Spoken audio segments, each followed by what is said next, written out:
দেশে নদ নদীর সংখ্যা কত এ নিয়ে বিতর্ক আছে। জাতীয় নদী রক্ষা কমিশন বলছে সংখ্যাটি ৯০৭। দেশের সব নদ নদীর একটি তালিকা গত বছর জাতীয় নদী রক্ষা কমিশন তাদের ওয়েবসাইটে প্রকাশ করে। দেশে নদ নদীর সংখ্যা নিয়ে বিভ্রান্তির অন্যতম কারণ নদ নদীর সংখ্যা নিরূপণের সঠিক দায়িত্বপ্রাপ্ত কোনো প্রতিষ্ঠান নেই। পানি উন্নয়ন বোর্ড ২০১১ সালে তাদের এক প্রকাশনায় উল্লেখ করেছে নদ নদীর সংখ্যা ৪০৫। কোন বিভাগে সবচেয়ে বেশি নদী? ধান, নদী, খাল, এই তিনে বরিশাল, এমন কথা বাংলাদেশে প্রচলিত। কথাটির অর্থ হল বরিশালে নদ নদী খালের প্রাচুর্য, কিন্তু বাস্তবে দেখা যাচ্ছে বরিশালে নদ নদীর সংখ্যা কম।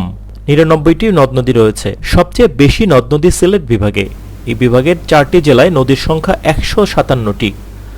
অন্যদিকে সবচেয়ে কম নদী চট্টগ্রাম বিভাগে, সেখানে নদীর সংখ্যা ৬০।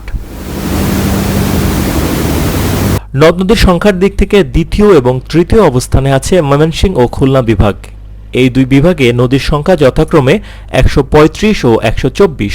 এরপর নদীর সংখ্যা বেশি রংপুর বিভাগে, সেখানে ১২১টি নদী রয়েছে। ঢাকা বিভাগে ১১৮টি আর রাজশাহী বিভাগে নদীর সংখ্যা ৭১টি। জাতীয় নদী রক্ষা কমিশনের তথ্য অনুযায়ী দেশের দীর্ঘতম নদী ইছামতি। এই নদীর দৈর্ঘ্য ৩৩৪ কিলোমিটার। চুয়াডাঙ্গা, যশোর, ঝিনাইদহ ও সাতক্ষীরা এই 4টি জেলার 10টি উপজেলার উপর দিয়ে বয়ে গেছে নদীটি। আর দেশের দ্বিতীয় দীর্ঘতম নদ ধনু। নদী রক্ষা কমিশন বলছে এই নদের দৈর্ঘ্য ৩০৩ কিলোমিটার। তবে জাতীয় নদী রক্ষা কমিশনের খসড়া তালিকায় পদ্মা নদীর দৈর্ঘ্য সম্পর্কে কিছু উল্লেখ নেই।